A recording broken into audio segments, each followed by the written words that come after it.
Hej, velkommen til. Det er Bo fra Alarmskolen. I den her video der vil jeg snakke om, hvilke ting du skal tænke på, når du skal ud og investere i et alarmsystem. Det første, som en anden ting generelt, når du skal ud og investere i nogle ting, så er det klart, at du skal undersøge lidt omkring firmaet bagved. Hvor lang tid har de eksisteret, og hvad siger deres kunder om det osv. Det er selvfølgelig en vigtig ting om selve det alarmfirma, som du vil handle med.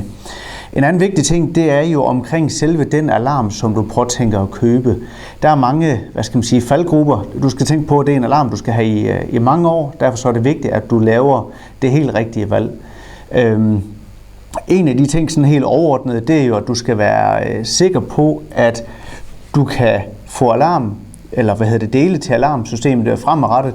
Det kan jo være, at du kommer til at smide et fjernbetjening væk, køre den over et eller andet, eller du udvider dit hus, således at du kan fortsætte med at udvide dit alarmsystem. Det er jo meget vigtigt.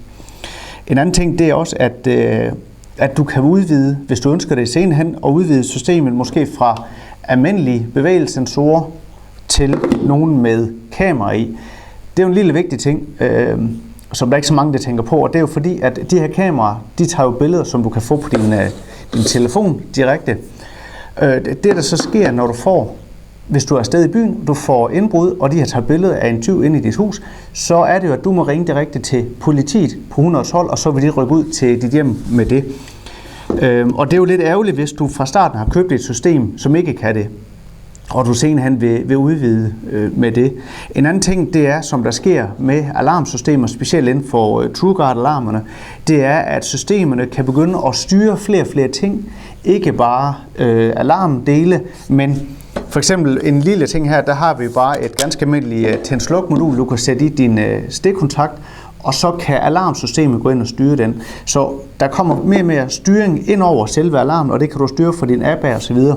Den kan også selv gå ind og styre det. Forestil dig, at du er afsted på ferie, så ønsker du, at alarmen skal til nogle standardlamper hjemme i stuen. Det kan alarmen selv gå ind og gøre, enten afhængig af, om det bliver mørkt udenfor, eller på et tidspunkt og selv slukke det igen. Alarmen kan gå ind og styre varmepumper, garage, porte og en hel masse ting. Det fortæller jeg om i nogle andre videoer. Det, du bare skal tage stilling til, inden du går ud og investerer i et alarmsystem, det er det system, du køber. Er du begrænset af det, eller åbner der sig rigtig mange muligheder for det? Det er en vigtig ting. Et system, det skal være let at sætte op selvfølgelig. Det er vigtigt. Dansk manual, dansk alarmklistermærke, dansk menusystem, de her ting. Og en anden vigtig ting, som jeg tror, der er mange, der overser, det er supporten. Kan du få support, hvis du selv ønsker at montere alarmen op? Når der er et eller andet, der driller, du har nogle spørgsmål, det er klart, det kan man sagtens få. Det er kun også alarmnørder, der kender til det hele. Så det er det vigtigt, at du kan få fat på support, også efter du har købt anlægget. Derudover så er det også vigtigt, om du kan få anlægget monteret. Vi har et landsdækkende salgsnetværk og montagenetværk, som gør, at vi kan montere alarmer i stort set hele landet, og vores netværk det udvides ugentligt på grund af stor efterspørgsel efter alarmerne.